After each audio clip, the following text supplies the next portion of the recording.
السلام علیکم۔ کیا اس کے ناول پہ آپ سب کو ویلکم۔ ایک خوبصورت ناول پیش کر رہے ہیں جس کا نام ہے محبت کبھی نہیں مرتی۔ ناول کی رائٹر ہیں شازیہ رفیق۔ چلیے چلتے ہیں ناول کی جانب۔ اس نے ایک بار پھر سامنے دیکھا، منظر وہی تھا، وہی آہو فغان۔ مریم مسلسل رونے سے تقریباً نیم بے ہوش ہو چکی تھی۔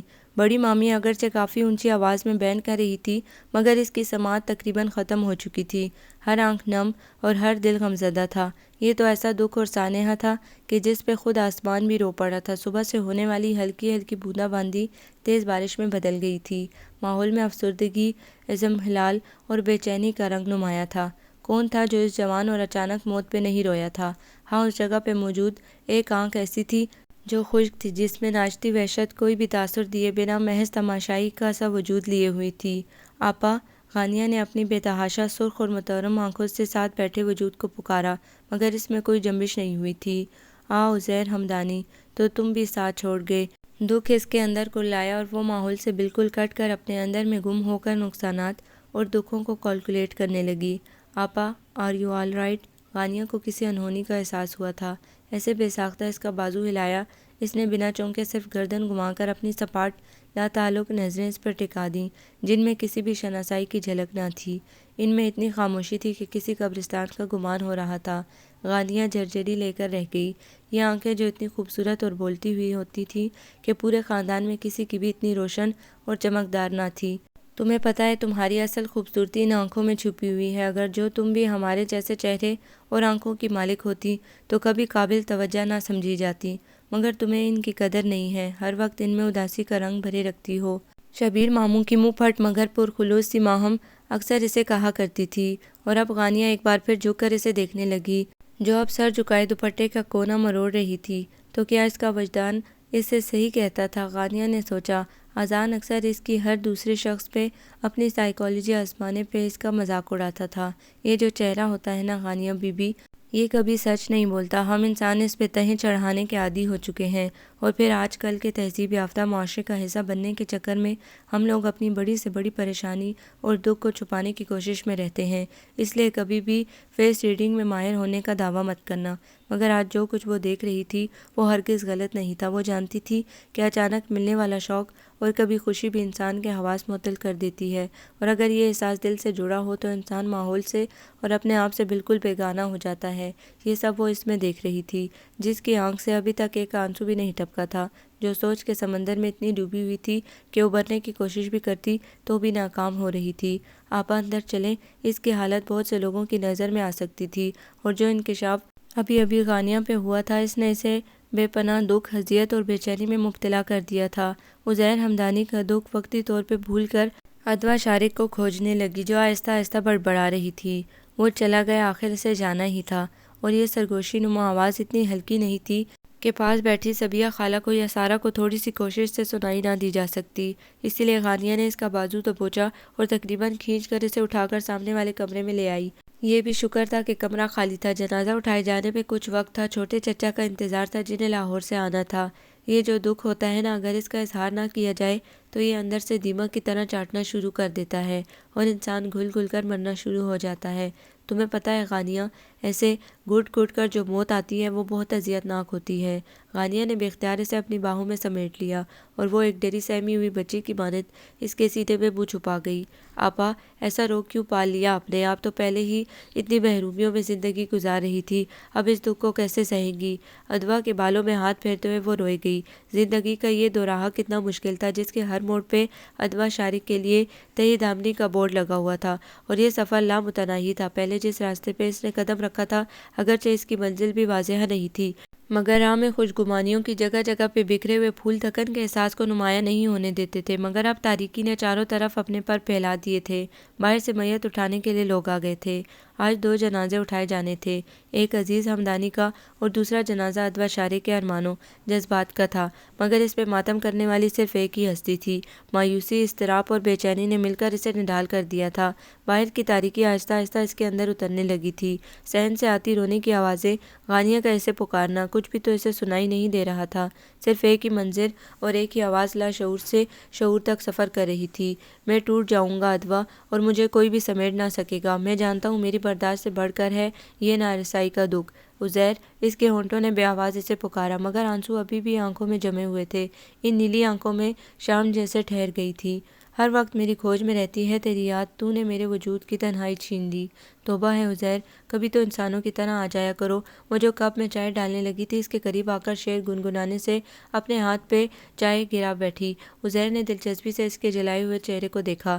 تو تمہیں کون کہتا ہے کہ اتنی دنیا سے بے خبر ہو کر مگن انداز میں کام کرو؟ تم کہیں سے بھی ڈاکٹر لگتے ہو۔ تمہاری یہ حرکتیں اگر ہاسپٹل والے دیکھ لیں تو دوسرے دن تمہیں نکال باہر کریں۔ سلیب سے چائے صاف کرتے ہوئے اس سے گھورا۔ وہ ہنس دیا۔ وہ اس سے اوٹ پٹانگ حرکتیں، شعر و شاعری وغیرہ سب صرف اسی لیے کرتا تھا کہ ادوا کو ہنسا سکے۔ جب وہ اپنی جلاہٹ کو مصنوعی غصے میں ظاہر کرتی، تلخ رویوں کا رد عمل اسے لڑ جگڑ کر دکھاتی، تو اسے بہت اچھا لگتا۔ جانتا تھا نا کہ دنیا میں واحد عزیر حمدانی ایسا شخص ہے جس پہ وہ اپنا حق استعمال کر سکتی ہے، اور وہ کبھی بھی اس سے خفا نہیں ہوگا۔ ارے تم ہاسپٹل آ کر تو دیکھو، حیران رہ جاؤ گی، بلکہ مارے حیرت کے اپنی انگلیاں ہی چبا ڈالو گی کہ کس طرح مستقبل قریب کے ہارٹ اسپیشلسٹ عزیر حمدانی کی شاندار پرسنالٹی پہ لوگ مرتے ہیں۔ اسی لیے آپ کے ہاسپٹل میں پچھلے سال ریکارڈ اموات واقع ہوئی ہیں۔ ایڈمنسٹریشن کو چاہیے نا کہ اتنی خوفناک صورتوں والے ڈاکٹرز اپائنٹ نہ کریں، جنہیں دیکھ کر مریضوں کے ہارٹ ورکنگ کرنا چھوڑ دیں۔ کچن میں داخل ہوتے اذان نے اس کا آخری جملہ سن کر فوراً اپنی رائے کا اظہار کیا۔ بیوقوف شخص، میں نے شاندار پرسنالٹی کا لفظ استعمال کیا ہے۔ عزیر کا بس نہیں چل رہا تھا کہ اس کے اوٹ پٹانگ خیالات پہ اس کا گلا دبا دے۔ کوئی بات نہیں بھیا، اس دنیا میں ہر آدمی کو اپنے متعلق ایسی خوش فہمی ہے، مگر فکر نہ کرو، ذرا سی ٹریٹمنٹ سے اس بیماری کا علاج کیا جا سکتا ہے۔ فریج سے پانی کی بوتل نکال کر اسے ناصحانہ انداز میں کہا، اور یہ جا وہ جا۔ عزیر نے کچا چبا جانے والی نظروں سے اسے گھورا۔ جہاں کہیں وہ اپنی شخصیت کی خوبی بیان کرنے لگتا تھا، اس اذان کے بچے کو جانے کہاں سے خبر پہنچ جاتی تھی، اور وہ سیکنڈ کے ہزارویں حصے میں وہاں پہنچ کر سارا ٹیمپو ہی خراب کر دیتا۔ خدا کا کرنا ایسا تھا کہ ہاسپٹل میں بھی اس سے پیچھا نہیں چھوٹا تھا۔ وہ اس سے 2 سال جونیئر تھا۔ عزیر ہارٹ اسپیشلائزیشن کر رہا تھا، اور اذان کا ارادہ نیورو سرجن بننے کا تھا، اس لیے اکثر دونوں کا ٹکراؤ وہاں بھی ہوتا رہتا تھا۔ یہ شخص اب میرے ہاتھوں سے بچ نہیں سکے گا۔ ہمیشہ کی طرح بآواز بلند اپنا مصمم ارادہ ظاہر کیا۔ ادوا کو اس کی شکل دیکھ کر بے اختیار ہنسی آ گئی، جس سے چڑھ کر وہ کچن سے باہر ہی نکل گیا۔ میں تو سج لگتی کہوں گی، ماں باپ سر پہ نہ ہوں تو لڑکیاں ایسی ہی خود سر ہو جاتی ہیں۔ لو بتاؤ بھلا، دنیا والے تو یہی کہیں گے نا کہ بھانجی سنبھالنی اتنی مشکل ہو گئی کہ اسے نوکری پہ لگا کر اس کی کمائی کھانے لگے۔ جو ہی اس نے ٹی وی لاؤنج میں قدم رکھا، بڑی ممانی کی پاردار آواز نے اس کا استقبال کیا۔ یہ نادر فرمودات کس کے لیے جاری ہو رہے تھے، وہ بخوبی جانتی تھی۔ اس وقت وہ اتنی تھکی ہوئی تھی کہ صرف آرام اور سکون کی طلب تھی۔ آج سارا دن پچھلے اکاؤنٹس چیک کرنے میں لگ گیا تھا، پھر ان کی رپورٹ تیار کر کے ایم ڈی صاحب کو بھجوائی، جس میں 3 جگہ سے آبجیکشن لگا کر انہوں نے دوبارہ سے رپورٹ تیار کرنے کا کہا تھا، اور یہ کام کرتے ہوئے اسے رات کے 7 بج گئے تھے۔ نتیجتاً گھر پہنچتے پہنچتے 8 بج گئے، جس کا خمیازہ دونوں ممانیوں کے الزام تراشیوں کی صورت میں بھگتنا پڑا تھا۔ ادوا، میری بات سن کر جانا۔ وہ ان تیکھے جملوں، طنز و تشریح سے لبریز نگاہوں کو نظر انداز کر کے جو ہی اوپر جانے کے لیے سیڑھیوں کے پاس پہنچی، تو صدیق حمدانی نے اپنے کمرے کی طرف جاتے ہوئے سے کہا، جی اچھا۔ گرما گرم چائے اور نرم آرام دہ بستر کی خواہش کو دبا کر وہ خاموشی سے ان کے پیچھے کمرے میں آ گئی۔ بیٹھو۔ انہوں نے بیڈ پہ بیٹھ کر اسے سامنے والے صوفے پہ بیٹھنے کا اشارہ کیا۔ ادوا، تمہیں یہاں کوئی پرابلم ہے؟ کافی دیر تک ان کی خاموشی پہ وہ سمجھی تھی کہ شاید وہ اسے یہاں بلا کر اس کی موجودگی کو یکسر فراموش کر چکے ہیں، مگر جو ہی نظر اٹھا کر دیکھا تو انہیں بغور اپنی طرف دیکھتا ہوا پایا۔ صدیق حمدانی، جو اس کے بڑے ماموں تھے مگر بے حد کم گو، بلکہ خاصی حد تک اپنے سے جڑے رشتوں سے لاتعلق اور بے نیاز ہی پایا تھا۔ ادوا نے انہیں، جن کا چہرہ ہمیشہ سپاٹ اور انداز سرد ہوتا تھا، بہت کم وہ کسی سے مخاطب ہوتے تھے۔ اپنی بیگم کے مقابلے میں وہ زیادہ تر خاموش سامع کا ہی کردار ادا کرتے تھے۔ اب ان کا یہ سوال ادوا کو حیران کر دینے کو کافی تھا، مگر دوسری طرف وہ یہ بھی جانتی تھی کہ نورین ممانی کی چرب زبانی پتھر میں بھی شگاف ڈالنے کی صلاحیت رکھتی ہے۔ تو صدیق ماموں کیا چیز ہے؟ نہیں، کوئی مسئلہ نہیں ہے ماموں۔ کاش یہی سوال محبت اور اپنائیت سے کسی اور انداز سے کیا جاتا۔ اس کا دل چاہا کہ دھاڑے مار مار کر روئے۔ ایک محفوظ چھت کی قیمت وہ اتنے سالوں سے مختلف رویوں کو سہ کر ادا کر رہی تھی۔ کیا ہو جاتا جو اس کے ماں باپ اتنی جلدی اس دنیا سے نہ جاتے، تو وہ بھی مضبوطی سے اس زمین پہ قدم جما کر پورے اعتماد سے دنیا کا سامنا کرتی۔ کسی کی بھی جرأت نہ ہوتی کہ اس پہ انگلی اٹھاتا، یا پھر اسے قدم قدم پہ اپنے احسانوں کا جتا کر اس سے ان کا تاوان کا طلب کرتا۔ مگر قسمت اور زندگی دونوں ہی سے دھوکہ دے گئی تھی۔ وہ کسی اور سے کیا گلہ کرتی؟ پھر تمہاری جاب کرنے کا کیا مقصد ہے؟ بڑے ماموں مختصر سوال کرتے اور جامع جواب کے طالب رہتے تھے، لیکن ان کے یہ سوال بڑے تیکھے ہوتے تھے۔ میں فارغ تھی تو سوچا کہ M.Com کی ڈگری کو کسی کام میں لے آؤں۔ وہ بھی ان کی بانجی تھی اور زمانے کے نشیب و فراز نے اسے سمجھا دیا تھا کہ سامنے والے کو وہی کچھ کہو جو وہ سننا چاہتا ہے۔ اگر اپنی خواہش کا اظہار کرو گے، اپنی ضرورت کو شو کرو گے تو سوائے دکھ اور پچھتاوے کے کچھ نہ پا سکو گے۔ اور اس نے دیکھا کہ اس کے جواب سے کم از کم بڑے ماموں کے چہرے کا تناؤ ضرور کم ہو گیا تھا۔ اسے حیرت ہونی چاہیے تھی کہ جب کہ آج اسے جاب کرتے ہوئے تقریباً 5 ماہ ہو چکے ہیں، بڑے ماموں کو اب خیال آیا تھا اس سے نوکری کرنے کی وجہ پوچھنے کا۔ اور وہ یہ بھی جانتی تھی کہ وہ چاہے جتنے بھی لاتعلق ہو جائیں، گھر سے نورین مامی نے روز کی رپورٹ ضرور پہنچاتی تھی۔ خاص طور پہ ادوا تو ان کی ہٹ لسٹ پہ تھی۔ دوسری طرف عائشہ مامی تھی جو زبان کی نسبت باڈی لینگویج کا استعمال زیادہ کرتی تھی اور ان کے معنی خیز اشارے اور ڈھکی چھپی باتیں زیادہ تکلیف دہ تھیں۔ بہرحال خیال رکھنا کوئی اونچ نیچ نہ ہو جائے، میں عزیر سے کہہ دوں گا، وہ تمہیں صبح جاتے ہوئے چھوڑ آیا کرے گا اور واپسی پہ ڈرائیور تمہیں لایا کرے گا۔ انہوں نے حتمی انداز میں کہہ کر کتاب کھول لی، گویا سے جانے کا اشارہ تھا، اور وہ جو انہیں بتانے والی تھی کہ پک اینڈ ڈراپ آفس کی طرف سے ہے، اسی لیے اتنے عرصہ گزرنے کے بعد جو مہربانی وہ اسے عطا کر رہے ہیں اسے اس کی ضرورت نہیں ہے۔ ان کے سپاٹ لہجے اور انداز پہ مزید کچھ کہنے کا ارادہ ملتوی کر کے باہر نکل آئی۔ بات سنو عزیر۔ پاس سے گزرتے ہوئے عزیر کو آواز دی اور اسے ماموں کا حکم نامہ سنا کر اسے بتایا کہ وہ خود ان سے انکار کر دے، کیونکہ اپنی کسی بات کا رد کیے جانا بڑے ماموں کو سخت ناپسند تھا اور وہ مزید ان کی ناپسندیدگی اور خفگی سہنے کی ہمت نہیں رکھتی تھی۔ تو آج کا دن بھی ایسے ہی گزر گیا۔ اپنے پاؤں کو جوتے سے آزاد کر کے انہیں بیڈ پہ رکھا اور بھاپ اڑاتی چائے کا کپ تھام کر سوچا۔ آج 24 جنوری تھی، اس کے ماما پاپا کی ویڈنگ اینیورسری۔ یہ دن کچھ سال پہلے کتنی شان اور دھوم دھڑکے سے منایا جاتا تھا۔ اگرچہ انہوں نے کبھی کسی دوسرے کو انوائٹ نہیں کیا تھا، مگر وہ گھر کے لوگ ہی خوب ہلا گلا کر لیتے تھے۔ ادوا، شعیب، پرنیا، یہی تو کل کائنات تھی۔ شارق احمد اور ماریہ شارق کی چھوٹی چھوٹی خوشیاں سیلیبریٹ کرنا، ایک دوسرے کو سرپرائز دینا اور پھر اسے خوب انجوائے کرنا، الجنت لاج کا معمول تھا۔ ماریہ اور ان کی لو میرج تھی، مگر یہ تھا کہ انہوں نے والدین کی رضامندی سے شادی کی تھی۔ وقت گزرنے کے ساتھ یہ محبت مزید گہری ہوتی چلی گئی۔ پھر ادوا، شعیب اور پرنیا کی ایک کے بعد دیگرے آمد نے ان کی زندگی کو مکمل اور بھرپور کر دیا تھا۔ کہیں بھی غم نہیں تھا۔ شارق اپنے والدین کی اکلوتی اولاد تھے اور ماریہ 2 بھائیوں کی اکلوتی بہن تھی، لیکن بھائیوں نے کبھی بھی وہ توجہ اور محبت نہیں دی تھی جو کہ عام طور پہ بھائی بہنوں پہ نچھاور کرتے ہیں۔ اس لیے ماں باپ کی وفات کے بعد ان کا میکے سے ناطہ نہ ہونے کے برابر رہ گیا تھا۔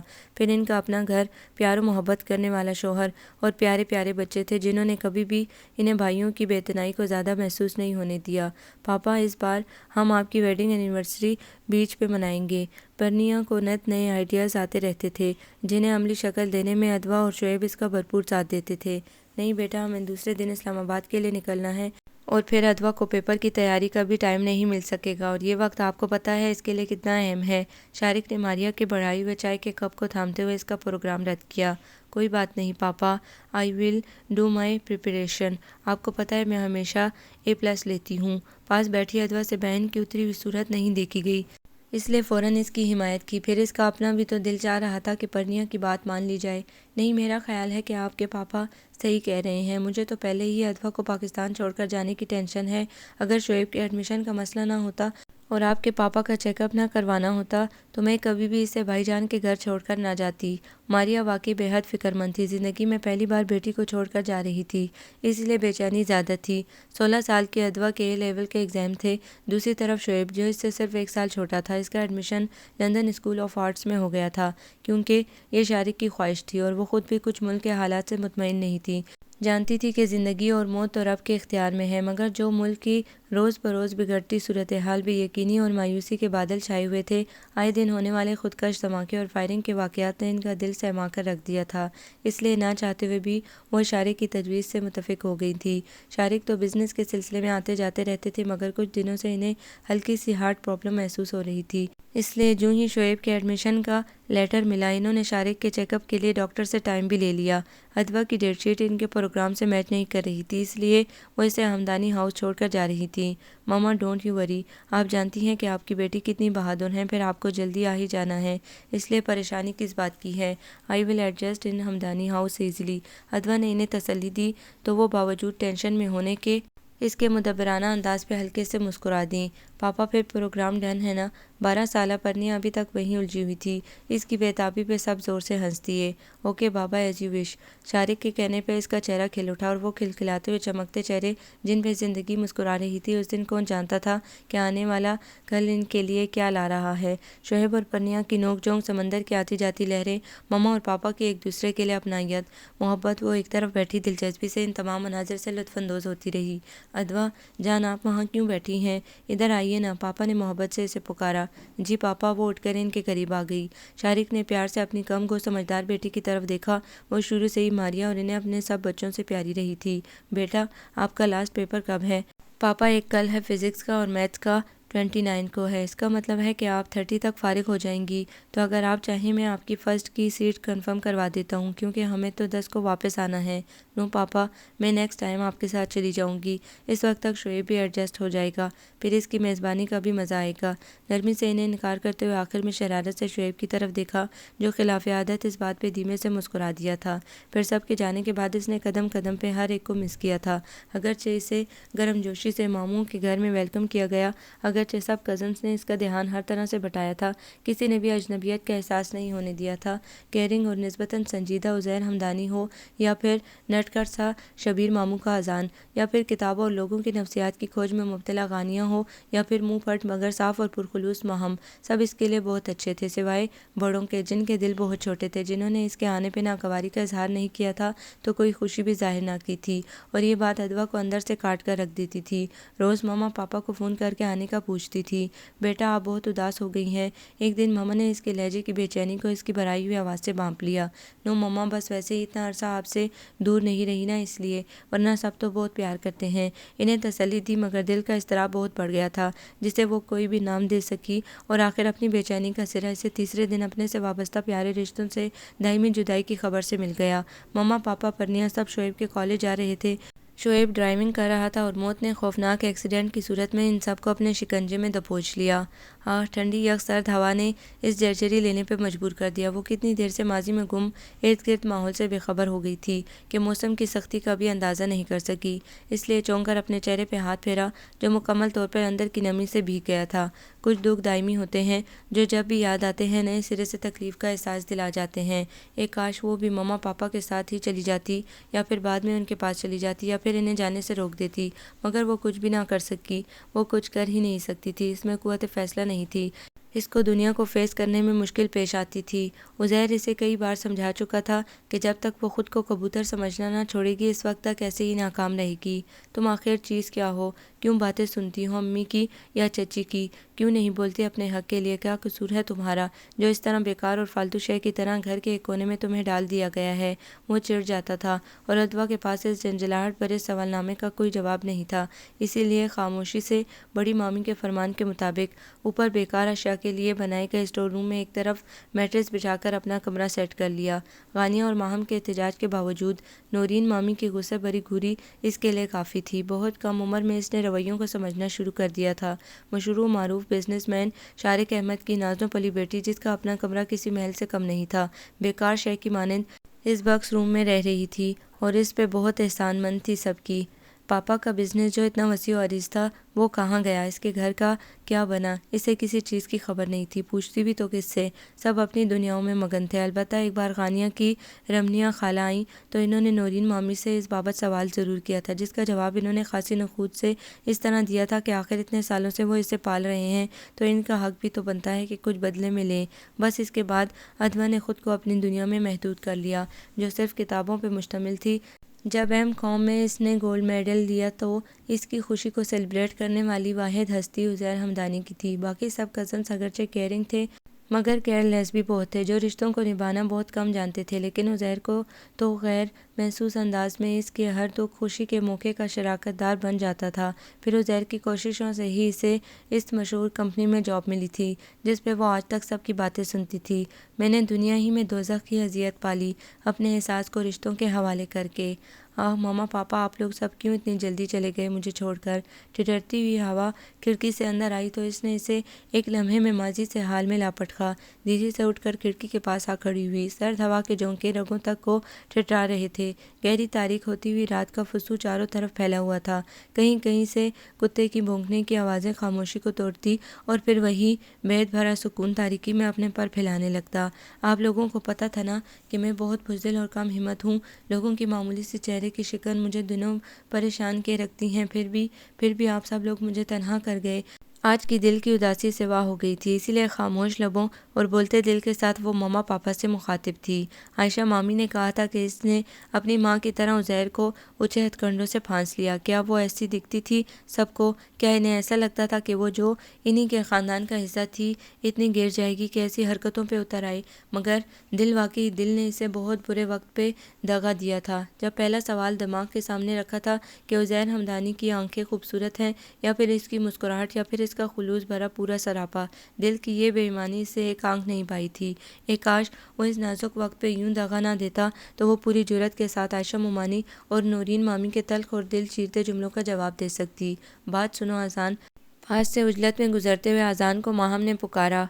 کہو۔ اپنے ریسٹ واچ پہ نظر دوڑاتے ہوئے وہ بے توجہی سے اس سے بولا، تم کہیں جا رہے ہو؟ حسب عادت اس کی جلدی کو کسی بھی خاطر میں لائے بغیر وہ مطمئن سی سوال کرنے لگی، اور اس کا یہ ہر سکون اور فراغت بھرا انداز ہمیشہ کی طرح اذان کی جان جلا گیا۔ لگتا تو کچھ ایسا ہی ہے، اگر آپ کو مجھ سے کچھ کہنا ہے تو فرمائیے، ورنہ مجھے اجازت دے دیں تاکہ میں ہاسپٹل پہنچ سکوں۔ نہایت تحمل سے فرمانبرداری سے جواب دیا، ہاں مجھے تم سے یہ بک منگوانی ہے۔ یہاں قریبی تمام اسٹال سے پتہ کر لیا مگر نہیں ملی۔ پلیز تم بک پوائنٹ سے پتہ کر دو، یقیناً وہاں سے مل جائے گی۔ لجاجت بھرے انداز میں ماہم نے کہا تو اذان نے یوں گہری سانس لی جیسے اس سے اسی درخواست کی امید ہو۔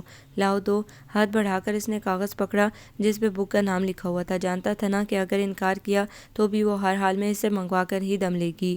اور ایک بات اور، اس کے آگے بڑھتے قدموں کو پھر روکا، واپسی پہ غانیہ کو فاریہ کے گھر سے پک کر لینا، وہ ویٹ کر رہی ہوگی، مجھے دیر ہو سکتی ہے، ایمرجنسی کال ہے۔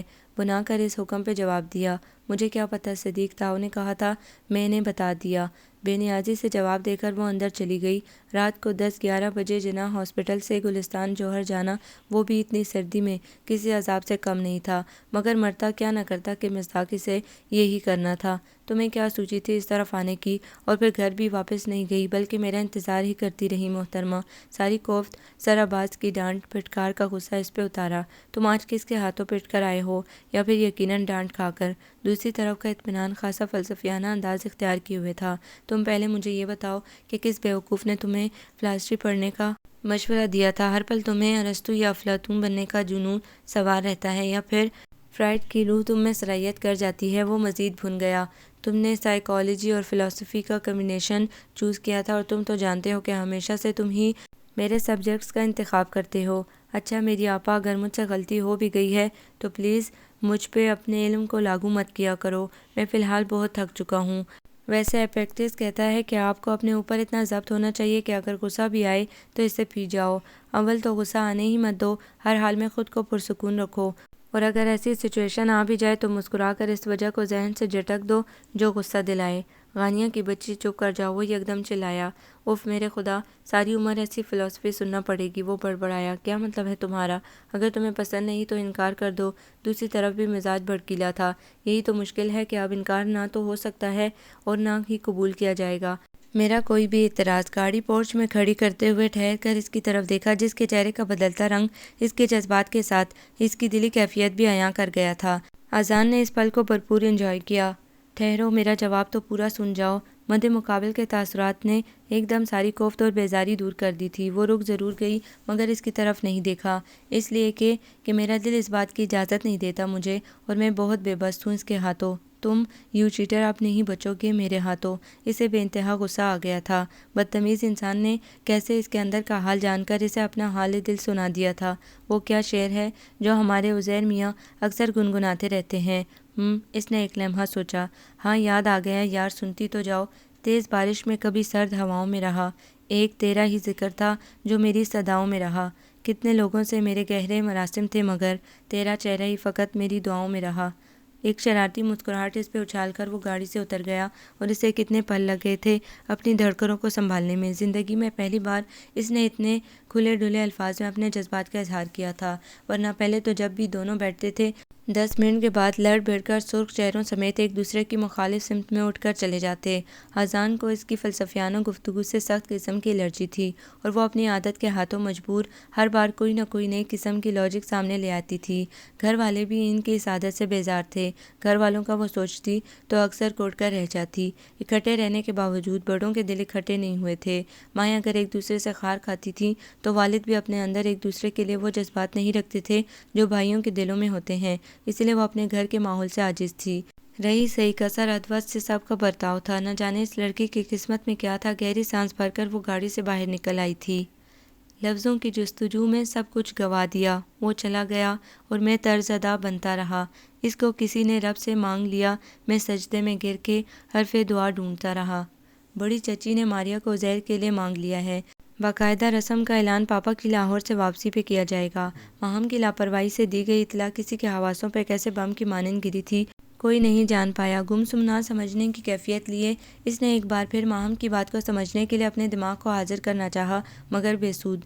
دیکھو تمہاری قسمت میں محبت پانا نہیں ہے۔ میں کوئی پرومسٹ نہیں ہوں اور نہ ہی نعوذ باللہ دل کی بات جان کر کوئی دعویٰ کر سکتی ہوں، مگر جہاں تک میرا تھوڑا بہت علم اور محدود عقل کہتی ہے تو میں تمہارے ہاتھوں کی لکیروں سے یہی اخذ کر پائی ہوں۔ اس کی کلیگ اور واحد دوست فضا رحمانی نے اس کا ہاتھ دے کر کہا اور وہ کتنے پل ہنستی رہی تھی، حتیٰ کہ اس کی آنکھیں پانیوں سے لبالب بھر گئی تھیں۔ محبت، ہاں کیسا خوشگوار سا تصور تھا جسے وہ چاہتی بھی تو لبوں سے ادا نہیں کر سکتی تھی، کیونکہ جانتی تھی نا کہ محبت اسے کبھی راس نہیں آتی۔ جسے ماں باپ کی محبت راس نہ آئی، جسے بہن بھائی کا پیار مکمل طور پہ نہیں مل سکا، وہ کیسے دعویٰ کر سکتی تھی کہ اس معاملے میں وہ خوش نصیب ہے۔ کبھی تم نے اجاڑ ویران سا بیاباں دیکھا ہے جس میں کبھی کبھار ایک پودا اگاتا ہے، زمانے کی سختی اور گرمی کو برداشت کرتا ہے، مگر اپنی جگہ نہیں چھوڑتا، چاہے اسے پانی ملے یا نہ ملے، خوراک اس کی پوری ہو یا نہیں، مگر وہ اپنی بقا کے لیے پوری جدوجہد کرتا ہے۔ یہ ایک امید کا نشان ہے۔ ڈیئر ادوا شارک، بالکل ایسے ہی محبت یہ نہیں دیکھتی کہ آیا سامنے والا اس کے قابل ہے یا نہیں، وہ تو بس اپنے پر پھیلاتی ہے۔ اگر اسے جذبات کے اظہار سے سرسبز نہ کیا جائے تو پودے کی مانند مرجھا ضرور جاتی ہے، مگر اس کی گہری جڑیں اندر تک اتنی پھیل چکی ہوتی ہیں جسے آپ چاہیں بھی تو اکھاڑ نہیں سکتے۔ فضا رحمانی کا دکھ اس کی آنکھوں میں بولنے لگا تھا۔ محبت کے معاملے میں وہ ایسی ہی جذباتی تھی۔ اپنے محبوب شوہر کی دوسری شادی اور پھر امریکہ روانگی کے بعد وہیں پہ اس کی موت نے اسے بالکل توڑ پھوڑ کر رکھ دیا تھا۔ اس لیے تو محبت کا ذکر جہاں پہ آتا تو پہلا تصور فضا رحمانی کا ذہن میں ابھرتا تھا۔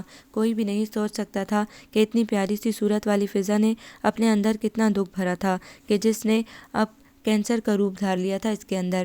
میں جانتی ہوں فضا، ادوا نے گہری سانس لی، مگر یہ بھی جانتی ہوں کہ یہ میرا مقدر کبھی نہیں رہی، تو پھر میں تمہارے اس دعوے پر ہنسوں نہ تو اور کیا کروں؟ کون کرے گا مجھ سے محبت؟ اور اگر بالفرض کر بھی لے تو ڈونٹ وری فضا رحمانی، وہ مجھے پا نہیں سکے گا۔ اس کے لہجے میں ٹوٹے کانچ کی چبھن اور خود شناسی کی تلخی تھی۔ فضا اس کی طرف دیکھ کے رہ گئی، اور اب ماہم کی کہی ہوئی بات اس کا دل و دماغ کیوں نہیں قبول کر رہا تھا، حالانکہ وہ خود کو ہر حقیقت کو فیس کرنے کے لیے کب سے تیار کر چکی تھی۔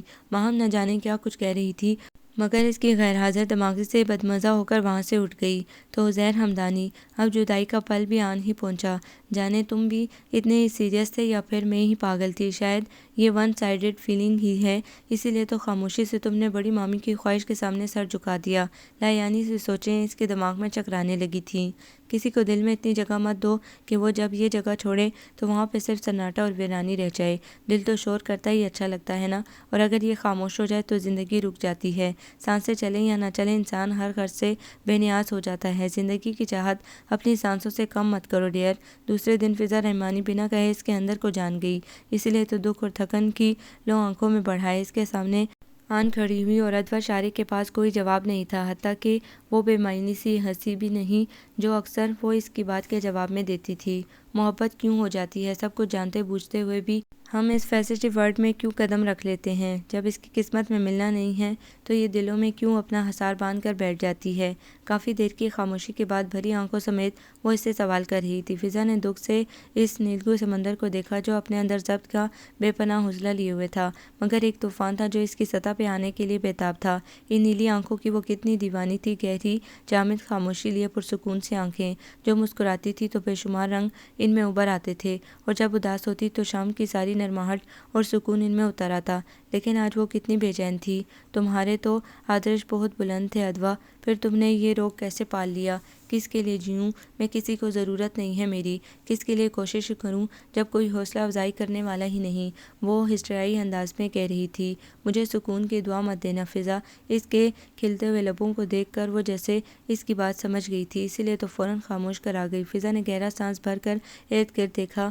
لنچ آورز ختم ہو گئے تھے، سب لوگ اپنی سیٹوں پر چلے گئے تھے۔ چلو کہیں باہر چلتے ہیں، میں لیو دے آتی ہوں تمہاری اور اپنی، فضا نے اچانک فیصلہ کن انداز میں کہا۔ ادوا نے کوئی جواب نہیں دیا، سر جھکائے جانے کی ان سوچوں میں کھو گئی تھی وہ۔ میں تمہیں اپنی مثال نہیں دوں گی کیونکہ میں جانتی ہوں کہ میں خود بھی بہت کمزور ہوں۔ جو کام میں خود نہیں کر سکتی اس کو کرنے کا تمہیں مشورہ کیسے دے سکتی ہوں؟ ریسٹورنٹ میں اس کے سامنے والی ٹیبل پہ بیٹھتے ہوئے وہ ادوا کو کہہ رہی تھی۔ مگر ایک بات ضرور کہوں گی، کبھی اپنے راستے خود اپنے ہاتھوں کھوٹے مت کرنا، میرے والا انتہا پسند رویہ اختیار مت کرنا۔ جتنا تم محبت کو سوچو گی یہ اتنا ہی تمہیں تنہا کر دے گی۔ میں نہیں جانتی کہ کون ہے جس نے تمہیں یہ روگ دیا ہے، لیکن ایک بات یاد رکھنا کہ یہ روگ تمہاری جان تو لے لے گا مگر تمہارا منظور نظر تمہیں نہیں ملے گا۔ فضا پلیز مجھے کچھ مت سمجھاؤ، میں آج بہت بے بس ہو گئی ہوں۔ تہ دامنی کا احساس زندگی میں بہت بڑھ گیا ہے۔ جب منزل ہی کھو جائے تو راستوں کا انتخاب کوئی معنی نہیں رکھتا۔ میں بہت مجبور ہوں۔ وہ بلک اٹھی تھی۔ 8 سال تک سب کی بے اعتنائی برداشت کرتی رہی تھی، وہ جو کسی کے ماتھے کی ایک شکن بھی دیکھ کر سہم جاتی تھی، بارہا زہر اگلتی زبانوں اور شکن زدہ پیشانیوں کو سہتی رہی تھی صرف ایک اچھے وقت کی آس پہ، مگر آج ساری ضبط کی تنابیں ہاتھ سے چھوٹ گئی تھیں۔ قسمت بھی بار بار ایک ہی شخص کو کیوں آزماتی ہے؟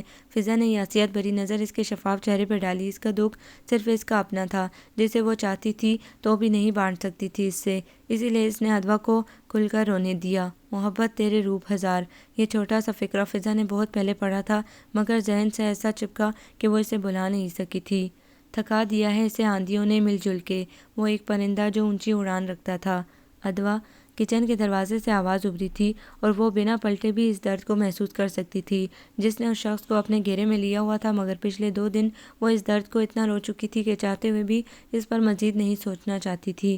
ادوا کیا میں اتنا برا ہو گیا ہوں کہ تم پلٹ کر دیکھنا بھی نہیں چاہتی مجھے؟ اس نے خود کو کتنا سمجھایا تھا گزرے پل میں کہ اپنے آپ کو بالکل نارمل رکھنا ہے، کہیں سے بھی اپنی کمزوری کو سب کے سامنے نہیں لانا، مگر یہ شخص یہ شروع سے ہی اسے اتنا بے بس کر دیتا کہ وہ خود پہ قابو نہیں رکھ پاتی تھی۔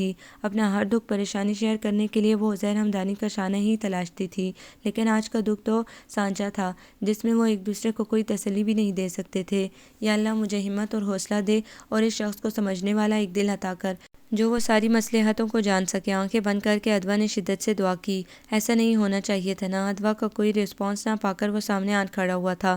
ادوا نے محض نظر اٹھا کر اس لمبے چوڑے شخص کو دیکھا جو ہمیشہ سے پر اعتماد، نڈر اور بے باک انداز سے رہتا آیا تھا، مگر آج اس کی آنکھوں میں شکستگی، کھو دینے کا ملال اور ٹوٹے خوابوں کی کرچیاں نظر آ رہی تھیں۔ جو خود تو ٹوٹا ہی تھا، اپنے ساتھ ادوا شارک کے بھی خود سے کیے تمام عہد توڑ گیا۔ وہ کتنی دیر تک بے آواز روتی رہی تھی۔ آج شام سب بڑے بمئے ینگ جنریشن کے ماریا کے گھر شادی کی تاریخ طے کرنے گئے تھے، وہ گھر پہ ہی رہ گئی تھی۔ ویسے بھی بڑی مامی نے بڑے طنزیہ انداز سے کہہ دیا تھا کہ اس کا گھر رہنا ہی بہتر ہے، کیونکہ ان کے میکے والے اس کی موجودگی کو خاص پسند نہیں کرتے تھے۔ عزیر پورے 2 ماہ سے پریکٹس اور کچھ کورس کے سلسلے میں اسلام آباد گیا ہوا تھا۔ ماموں اور ممانی نے حد کر دی تھی۔ اس کل شام فون پہ اطلاع دی ماریا سے رشتہ طے ہونے کی، اور جب اس نے انکار کیا تو مامی نے جذباتی بلیک میلنگ کر کے جانے کیسے اسے نرم کرنا چاہا تھا۔ اس کے اڑیل انداز سے خوفزدہ ہو کر انہوں نے آج شام میں منگنی کی ڈیٹ فکس کرنے کے بجائے ڈائریکٹ شادی کی تاریخ طے کرنے کا فیصلہ کر لیا تھا۔ میں جانتی ہوں اس لڑکے کے تیور کس وجہ سے بگڑے ہیں، پر میں بھی ماں ہوں اس کی، کر کے دکھائے مجھے من مانی، جان دے دوں گی میں اپنی، اور وہ بھی جانتا ہے کہ میں کتنی انتہا پسند ہوں،